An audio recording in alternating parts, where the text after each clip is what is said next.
Kenapa kita perlu menjaga zikrullah? Supaya hidup itu tenang, pilihan-pilihannya tenang. Mau pilih apa saja tenang. Bapak saudara makan Allah, kita ambil zikir la ilaha illallah. Nabi mengatakan afdalul zikri la ilaha illallah. Zikir yang paling afdal adalah la ilaha illallah.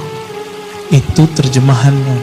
Kalau maknanya lebih dalam dari itu, afdalul zikri itu kalau dimaknai zikir yang paling lezat, zikir yang paling nikmat adalah la ilaha illallah.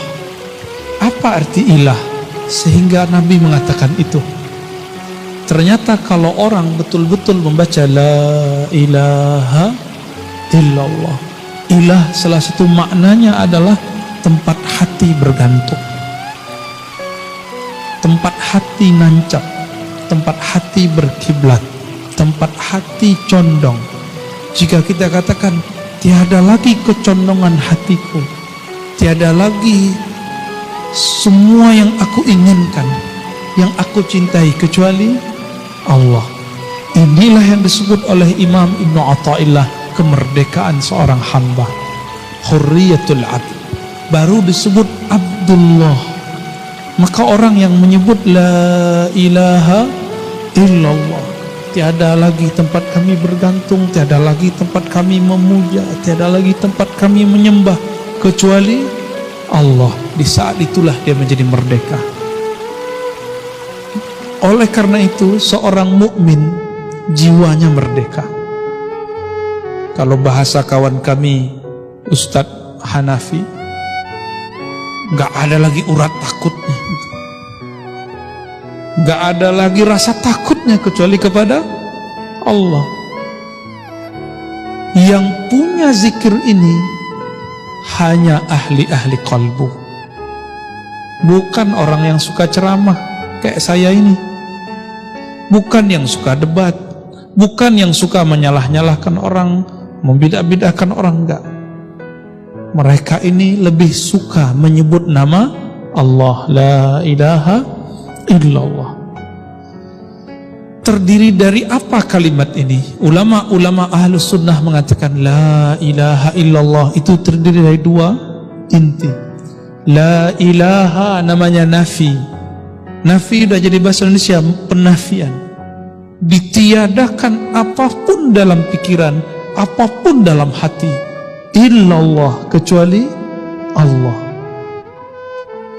Makanya ulama-ulama terdahulu punya teknik membaca la ilaha illallah, ada tekniknya. Kenapa Bapak Ibu baca la ilaha tidak ada merindingnya, tidak ada getarannya? Karena tidak punya teknik. Buat rendang, kalau tidak diaduk, santan dan airnya pisah nggak Pak? Adukan itulah kira-kira ilustrasi baca la ilaha illallah. Kalbunya harus diaduk. Mengaduk kalbu itulah, menghantam kalbu itulah yang membuat kalbu itu terasa tenang. Disitulah getaran-getaran kulit terasa, gemetar, bulu roma berdiri, ada rasa yang tidak bisa diceritakan. Tapi kalau mau tahu, fas'alu ahla dzikri, tanyalah ke ahlinya. Ya? Itu tidak diobral, tidak diobral. Kalau zikir-zikir biasa itu bisa dijelaskan kapanpun, tapi kalau tekniknya tidak. Nah itu nafi. Illallah itu isbat.